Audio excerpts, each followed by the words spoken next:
40대만이 가진 어떤 고민이라기보다는 3년, 5년, 10년 정도 하신 분들이 가진 공통적인 고민, 후회하는 거라고 생각을 하는데, 매출 기복이 계속해서 있는 거예요. 피디님은 월급 따박따박 나오잖아요. 자영업자분들은 한 달에 내가 한 300만 원 벌 때도 있고요, 200만 원 벌 때도 있고요, 어쩔 때는 돈이 없을 때도 있어요. 그러니까 못 버는 달도 있는 거예요.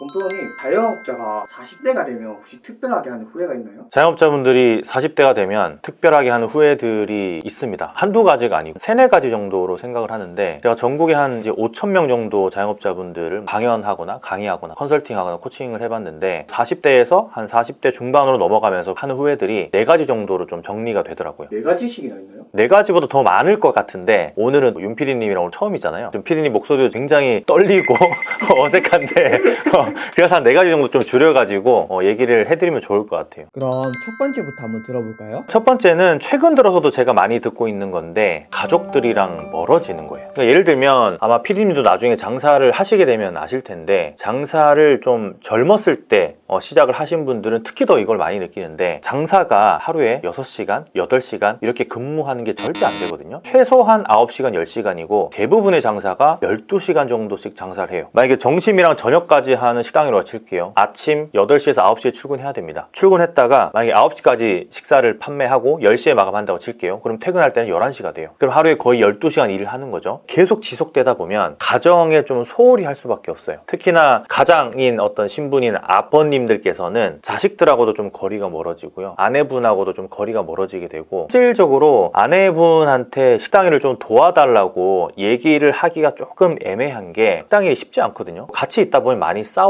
이제 어떤 매장들을 보면 자식들한테도 서빙을 시키기도 하고, 또 아내분한테도 부탁을 하기도 하고 해서 도와주는 경향이 있는데, 그러다 보면 이게 트러블이 생기고, 또 사춘기가 되면 애들이 이런 일 하기 좀 싫어합니다. 혼자서 묵묵히 어쨌든 가장의 어떤 역할을 해야 되다 보니까 돈을 벌어야 우리 가족들이 먹고 살 거 아니에요. 돈을 버는 기계가 되는 느낌이 어떻게 보면 직장인보다 훨씬 더 커요. 직장인은 그래도 좀 고정적인 월급이 나오잖아요. 그렇죠. 장사는 아니거든요. 첫 번째로 저는 좀 가족들이랑 멀어지는 게 40대가 지나면서 좀 많이 후회하는 것 중에 하나라고 좀 생각이 들고, 그렇게 후회를 하고 계시는 분들이 좀 많습니다. 개인적으로 장사를 하니까 개인 시간이 좀 많아지고 그런 걸 생각했는데 전혀 아니군요. 그렇죠. 그렇게 하시는 분들도 있죠. 그런데 대부분 90% 이상의 자영업자분들은 가족들이랑 좀 멀어진다는 걸 좀 많이 느끼는 것 같아요. 이 영상을 보고 계실 사장님들께 한마디 해주세요. 매장에 있는 시간을 조금씩 줄이라는 조언을 좀 드리고 싶어요. 내가 12시간 일을 한다고 치면은 10분 정도 먼저 퇴근 한번 해보는 거고, 다음 날은 20분, 그 다음 날은 30분, 조금씩 시간을 늘리다 보면 가족들과도 조금씩 친해지고, 소통이 돼야 가족들한테 부탁을 할 때도 잘 부탁할 수 있거든요. 미안한 감정을 가지지 않고 조금만 더 가정에 시간을 쏟는 그런 시간을 가지면 좋을 것 같아요. 벌써 저는 약간 장사 고수가 됐는데. 벌써 지금 피디님이 어색한 게 너무 많이 보여가지고 우리 구독자분들이 조금 양해를 해주시면 좋을 것 같아서, 우리 윤 피디님이랑 호흡을 처음 맞추는 거라서 윤 피디님이 궁금해 하시는 게 구독자분들이 궁금해 하시고 공감대가 형성되는 거니까 많은 사랑 부탁드립니다. 네. 두 번째는 어떤 게 있을까요? 두 번째는 40대만이 가진 어떤 고민이라기보다는 3년, 5년, 10년 정도 하신 분들이 가진 공통적인 고민, 후회하는 거라고 생각을 하는데, 매출 기복이 계속해서 있는 거예요. 피디님은 월급 따박따박 나오잖아요. 자영업자분들은 한 달에 내가 한 300만 원 벌 때도 있고요, 200만 원 벌 때도 있고요, 어쩔 때는 돈이 없을 때도 있어요. 그러니까 못 버는 달도 있는 거예요. 40대가 넘어가면서 가장의 역할을 또 해야 되잖아요. 애들 뭐 등록비도 내야 되고, 그런데도 불구하고 매달 들어온 돈이 편차가 심해지고 하다 보니까 굉장히 힘들어지는 거죠. 근데 저는 이게 장사를 5년, 10년 정도 했는데도 불구하고 이 매출 편차가 계속해서 있는 이유가 이제 2가지라고 생각을 하는데, 첫 번째는 경쟁점의 출현이에요. 경쟁점의 출현이 어떤 걸 의미하는지 아세요, 윤 PD님? 잘 되면 항상 왕과 탕후루가 뭐 잘 되면 뭐 김과 탕후루 생기고 밥과 탕후루 생기고 이제 그런 거 아닐까요? 맞아요. 그런 것도 포함이 되고, 또 한 가지는 잘 안 되더라도 우리나라의 자영업자들이 1년에 100만 명씩 창업을 합니다. 외식업이나 오프라인 매장은 100만 명까지는 안 되지만 사업자 등록증 발급 기준으로 1년에 100만 명이에요.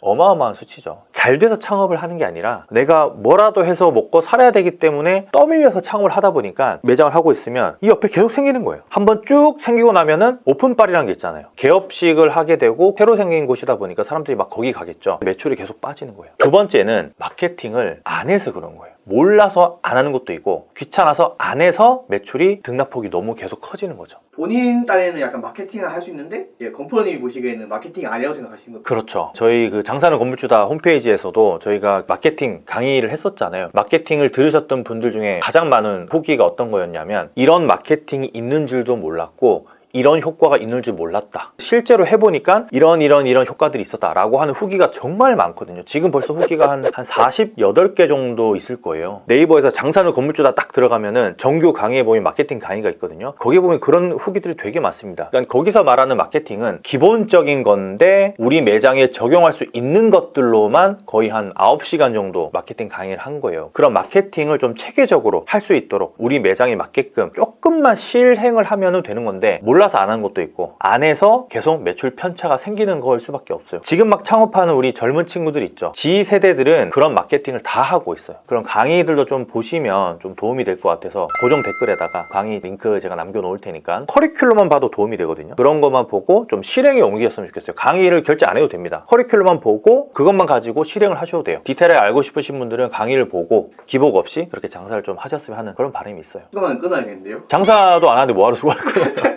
그냥 커리큘럼만 보고 이런 식으로 하면 되는구나 이해도 저는 될 것 같아요. 세 번째, 40대가 되면서 자영업자분들이 좀 후회하는 게 애매한 부분이 있긴 한데 많은 분들한테 안 좋은 이야기를 들을 수도 있는데요. 자영업자분들이 대부분이 모아놓은 목돈이 없어요. 돈이 없다고요? 네, 특히나 40대가 넘어가면서 장사를 오래 했음에도 불구하고 모아놓은 목돈이 없었는데 왜 그런지 아세요, 피디님? 것만큼 그대로 또 가게 투자하고 또 영업점 늘리고 그런 건가요? 그것도 첫 번째 이유가 되고요. 저는 두 번째 이유가 가장 크다고 생각하는데 손익 관리가 안 되는 것도 있고 내가 장사가 잘 될 때의 어떤 소비 습관이 계속 이어지다 보니까 소비에 엄청 많이 쓰는 거예요. 실제로 제 주변에도 제가 얼마나 많은 자영업자분들을 만나봤어요. 그분들 중에서 한 달에 2, 3천만 원씩 버는 분은 정말 많거든요. 물론 지금 이 영상을 보고 계신 분들한테 조금 죄송한 얘기일 수 있는데 대부분의 자영업자분들이 한 달에 200만 원, 300만 원, 400만 원이 거의 평균치예요. 그러니까 국세청 자료를 보면 한 달에 200만 원에서 300만 원 정도의 자영업자들이 거의 한 8, 90%라는 그런 통계치가 있거든요. 그럼에도 불구하고 제 주변에는 2천만 원, 3천만 원씩 버시는 자영업자분들이 많은데 그분들이 계속 돈을 10년째 그렇게 벌 수 있는 게 아니거든요. 그렇게 한번 벌다 보니까 소비 습관 자체가 너무 많이 쓰게 되는 소비 습관을 가지게 되는 거예요. 처음에는 우리가 밥을 먹을 때 나는 8, 9천 원짜리 밥 정도의 어떤 바운더리가 딱 생기는 사람들이 있어요. 자영업자분들이. 근데 돈을 좀 벌다 보면 뭐 한 끼에 15,000원, 2만원, 3만원, 10만원, 20만원 크게 개의치 않고 돈을 쓰게 됩니다. 옷 같은 것도 일반적인 브랜드도 잘 사 입었었는데 돈을 좀 잘 벌다 보니까 진짜 명품 같은 거 막 그냥 사 입게 되고 용돈이나 이런 것도 좀 많이 주게 되고 이제 뭐 아까 제가 가장의 무게라고 얘기도 했었는데 뭐 아내분이나 이런 분들한테도 아유 당신도 고생했으니까 한 개 가질 여력이 된다 라고 하면서 막 몇백만 원짜리 가방이나 이런 걸 선물하는 걸 자주 목격했거든요. 그런 분들이 모아놓은 돈은 없고 현금 흐름이 좋다 보니까 계속 그렇게 쓰는 거예요. 건프로님 말 듣자마자 또 반성하게 되는 게 네. 제가 뭐 장사를 하는 건 아니겠지만 네. 그래도 월급을 번 다음부터는 애들 데리고 삼겹살 가서 내가 한턱 쏜다 하면서 네. 이렇게 좀 샀던 경험들이 있거든요. 맞아요. 근데 그리고 이제 월급날 다가오면 그때 잔고가 없어지고 이제 그게 반복되었던 게 좀 생각나가지고 많은 사람들이 이걸 공감할 것 같아요. 제가 피디님 이야기를 들으니까 한 가지 또 말씀드리고 싶은 게 있는데 제가 예전에 필리핀에서 3년 정도 주재원으로 회사 생활을 한 적이 있어요. 직원들이 90명 정도 있었거든요. 근데 그 직원들이 정말 웃긴 게 20만에서 25만 원을 받으면 뭐 하는 줄 아세요? 뭐 할까요? 나이키 신발 사는데 20만 원 다 씁니다. 나이키 신발은요? 네. 그러니까 월급 받자마자 그거 사러 가는 거예요. 근데 그 친구들은 행복 지수는 조금 높긴 합니다. 근데 모아놓은 돈이었기 때문에 실제로 직원들 집에도 가봤는데 판자촌에 사는 직원들도 되게 많고요. 경제적 자유라는 단어를 쓰기도 애매할 정도로 생활 수준이 나아지질 않았어요. 1, 2년 만에 나아지는 친구들 보면 급여 받아가지고 저축 먼저 해놓고 그걸로 어떻게 돈을 불릴지 계획까지 해놓고 돈을 쓰는 친구도 있었어요. 그러니까 그 친구들은 밥 먹을 때도 한 끼에 우리나라 돈으로 한 300원짜리 밥 먹습니다. 저도 일부러 이제 그걸 사 먹어본 적이 있는데 나쁘지 않아요. 월급 받는 족족 신발 사거나 옷 사거나 막 레스토랑 같은 데 가서 막 만원짜리 2만원짜리 그때 필리핀에서 만원짜리 2만원짜리 음식이면 정말 비싸거든요. 백화점 가서 막 그런 걸 먹는 친구들 봤을 때 행복할 수는 있겠다. 당장에는 향후에 한 10년 뒤에 20년 뒤에 불행해지는 어떤 수순이 아닌가 그런 생각이 드네요. 뭔가 반성도 하게 되고 네. 좀 더 열심히 살아야겠다는 생각이 드네요. 건프로님, 그럼 마지막은 무엇인가요? 마지막으로 이제 40대가 되면서 자영업자분들 90%가 후회하는 것 중에 하나가 건강이에요. 피디님 지금 건강하시죠? 건강한 건지는 모르겠는데 네. 그래도 20대니까 파릇파릇하죠. 예, 제가 지금 봤을 때도 엄청 파릇파릇하시고 생기도 넘치시고 그러신데 자영업자분들이 40대가 넘어가면서 실질적으로 건강에 굉장히 안 좋아지는 걸 많이 느낍니다. 그게 2년, 3년 정도 장사해서는 잘 모르는데요. 4년, 5년 넘어가면서 실제로 한 30대에 장사 시작했는데 40대가 되신 분들을 보면 건강이 정말 갑자기 나빠지는 경우가 있어요. 가장 주된 원인이 뭔지 아세요? 잠을 잘 못 자서? 아니에요. 술입니다, 술. 자영업이라는 게 외식업이 굉장히 많잖아요. 식당에는 온갖 술이 다 비치가 돼 있죠. 술집이 아니더라도 소주 있죠, 맥주 있죠, 막걸리 있죠. 모든 술이 다 있잖아요. 그 술이 독이 되는 거예요. 가게 술이 있는 거지 그걸 마시는 건 아니잖아요. 환경이 주변에 술이 있다 보면 한 번씩 손이 가게 되고 한 번 먹다 보면 그걸 계속 마시게 되는 악순환이 계속 일어나는 거예요. 그러니까 실질적으로 매장을 마감하고 혼자서 술을 드시는 자영업자들이 계속해서 늘어나고 있어요. 이게 어떤 수치가 있는 건 아닌데요. 제가 가지고 있는 데이터베이스로 조사를 한 적이 있어요. 아예 술을 안 드시는 분들 빼놓고 술을 먹을 수 있는 자영업자분들은 실제로 일주일에 2, 3회 정도, 적게는 1회, 많게는 4회 정도 마감을 치고 나서 매장에 있는 술을 꺼내서 혼술을 하시는 분들이 정말 많아요. 혼술을 처음 하잖아요. 그게 습관이 됩니다. 습관이 되면 어떻게 돼요? 계속 술을 마시게 되고 잠을 자고 일어났을 때 깨어나지 않게 되고 내 머리에서 창의적으로 할 수 있는 일들이 전혀 생각이 나지 않게 돼요. 내가 그냥 해야 될 일만 하게 되는 그런 악순환이 반복되는 거죠. 실제로 이제 40대에 넘어가는 자영업자분들이 병원에 건강검진 같은 걸 가잖아요. 체력도 많이 소모돼 있고 따로 헬스나 PT 같은 거 안 받으시는 분들은 팔굽혀펴기 이거 10개도 못 하시는 분들이 굉장히 많습니다. 이런 분들한테 동네 헬스장 끊어가지고 일주일에 2번 정도는 꼭 운동하라고 말씀을 드리고 싶어요. 잠을 자는 시간을 줄여서라도 운동을 꼭 해라고 이제 말씀하시는 거예요. 잠을 자는 시간을 줄이라는 거는 사람마다 적합한 수면 시간이 있기 때문에 저 같은 경우는 7시간을 자야 그 다음날 졸리지도 않고 모든 어떤 창작 활동이나 크리에이티브한 어떤 일들을 좀 잘할 수 있거든요. 저는 항상 7시간을 자고요. 저도 이제 PT를 받는데 돈이 많이 들어서 못 받는다고 핑계 대신 분들 많거든요. 그러면 PT 안 받아도 됩니다. 그냥 헬스장 가서 30분만 운동하셔도 돼요. 유산소 한 15분 정도 하시고 그 다음에 근력 운동 한 15분 정도 하시고 그렇게만 해도 사람이 엄청나게 활기가 뛰게 됩니다. 들어오는 손님한테 인사도 더 잘하게 되고요. 다음날 운동할 생각에 술도 안 먹게 됩니다. 40대가 지나가면서 건강에 대한 후회를 가장 많이 하시는 것 같아요.